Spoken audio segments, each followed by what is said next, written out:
Good evening all of you. Acids and bases का lecture number 3 करेंगे आज हम। इससे पहले हमने आर्हीनियस कंसेप्ट, ब्रोंस्टेड लोरी कंसेप्ट किया और ल्यूइस एसिड बेस कंसेप्ट किया। तो आज हम करेंगे start lux Flood concept of acids and bases. देखिए, आपको याद होगा कैल्शियम ऑक्साइड बेस है या एसिड, अभी तक कोई भी कंसेप्ट क्लियरली बता नहीं पाया।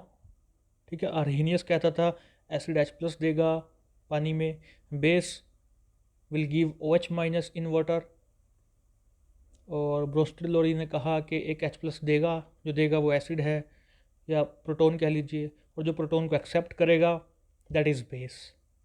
तो कैल्शियम ऑक्साइड तो कुछ नहीं कर रहा था ऐसा। फिर लुईस एसिड बेस कंसेप्ट में इलेक्ट्रॉन डेफिशिएंट या इलेक्ट्रॉन डोनर की बात करी। तो अब देखिए एग्जाम्पल हमारे सामने है, calcium oxide that is giving O-2 oxide ion दे रहा है। तो यहाँ लक्स फ्लड कंसेप्ट के अकॉर्डिंग एसिड वो है that can accept oxide ion and base is that which can donate oxide ion। ठीक है, जो एक्सेप्ट कर लेगा, जो ले लेगा that is acid, जो दे देगा that is base। तो यहाँ देखिए कैल्शियम ऑक्साइड टूट के क्या दे रहा है, O-2 दे रहा है, ऑक्साइड आयन दे रहा है, सो that is a base according to this concept।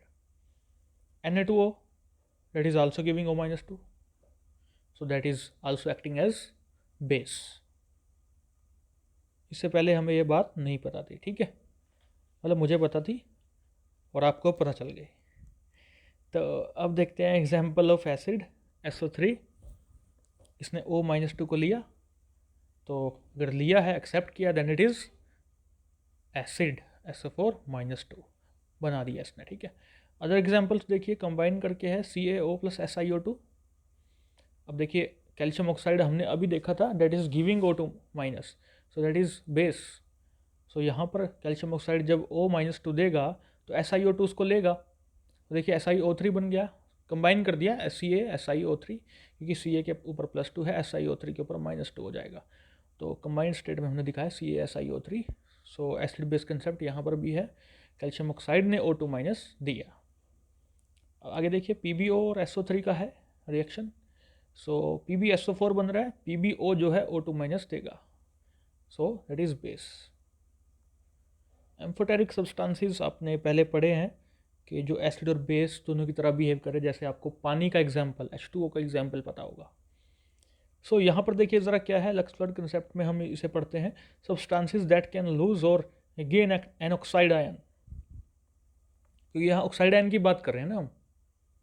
ठीक है, तो उसके अकॉर्डिंग एसिड बेस देख रहे हैं। सो एग्जाम्पल देखिए, ZnO है, Al2O3 है। तो ZnO को थोड़ा सा और खोल के दिखाया है मैंने यहाँ पर। देखिए ZnO + H2O7-2। तो ZnO का रिएक्शन जब इसके साथ होगा तो इक्विलिब्रियम होगा। एरो को थोड़ा आप ठीक कर लीजिएगा, ठीक है, मुझे जो मिला मैंने वो डाला यहाँ पर। आगे है Zn+2 + O2-। हाँ, यहाँ पर फिर से एक छोटी सी मिस्टेक हो गई है। तो Zn ने O2- दिया, ठीक है, और H2O7-2 ने उसको एक्सेप्ट किया है। तो यहाँ पर बनने वाली चीज़ क्या होगी, H2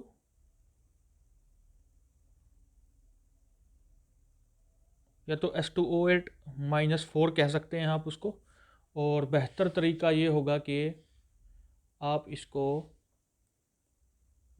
H2O8-4 लिखने की बजाय हम इसको लिख सकते हैं SO4-2, और बैलेंस अगर हम इसको करते हैं तो देखिए ज़रा क्या आएगा, 2 लगाएं आगे, 2 आगे लगाया हमने, तो सल्फ़र पूरा हो गया, और हमारे जो H2O8-4 में 8 ऑक्सीजन थे वो भी इस तरह से 4 2 8 करके, ठीक है, पूरा हो गया, और चार्ज भी बैलेंस हो गया 2-2।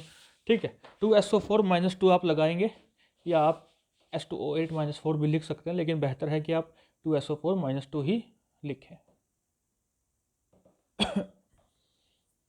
तो यहाँ पर जिंक ने बेस की तरह एक्ट किया, क्यों, क्योंकि उसने ऑक्साइड आयन दिया और H2O7-2 ने उसको एक्सेप्ट किया, so that is acid, acting as acid. ZnO plus Na2O। यहाँ पर देखिए Na2ZnO2 बना, तो यहाँ पर आप देख सकते हैं Na2 का O जो है वो जा रहा है Zn के पास और ZnO2 बन रहा है। कंबाइंड स्टेट में हमने Na2ZnO2 लिखा है। So Na2O is acting as base, ZnO is acting as acid. So you can say that ZnO is a amphoteric substance. ऊपर ये बेस की तरह काम कर रहा था और Na2O के साथ ये एसिड की तरह काम कर रहा है, ठीक है। तो इसको O-2 को ठीक कर लीजिएगा, यहाँ आएगा SO4-2। Lux flood concept is generally used for high temperature molten salts in glass ceramic industry and in metallurgical operations। 1 mark में कभी पूछ लिया जाए कि इसका यूज़ कहाँ पर होता है तो आप बता सकते हैं ग्लास इंडस्ट्री में और मेटलर्जिकल ऑपरेशंस या उस इंडस्ट्री में इसका इस्तेमाल होता है। तो यहाँ पर हमारा ये लक्स फ्लड कंसेप्ट पूरा हो गया है।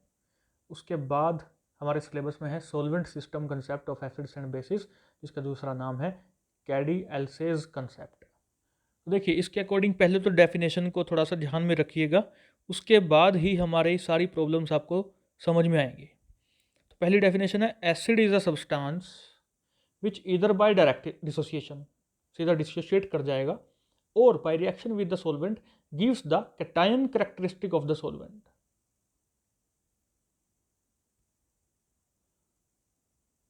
देखिए एसिड की बात कर रहे हैं, या तो डायरेक्ट डिसोशिएट करेगा, सॉल्वेंट के साथ रिएक्शन करेगा, क्या देगा ये इंपॉर्टेंट है, cation characteristic of the solvent.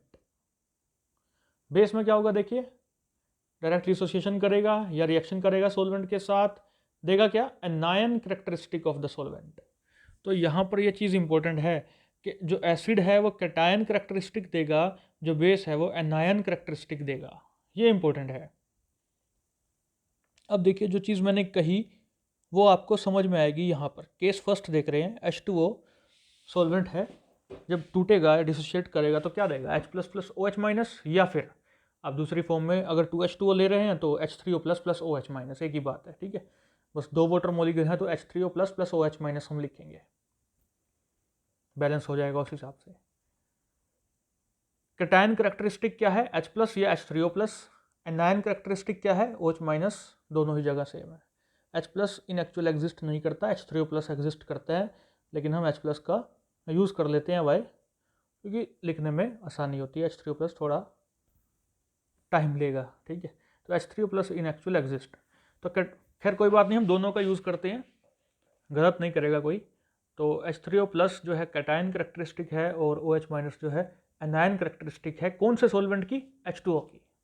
अब कोई भी एग्जाम्पल आपसे पूछा जाए जहाँ पर कोई सब्सटेंस वाटर में डाला जाएगा, अगर H3O+ मिला तो हम बोलेंगे ये एसिड है, अगर OH- मिला तो हम बोलेंगे ये बेस है।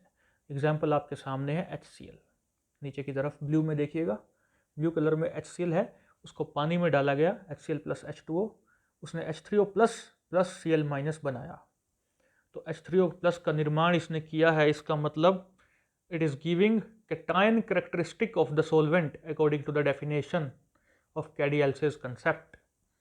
So HCl is acid, आप जानते भी HCl एसिड है भाई, ठीक है।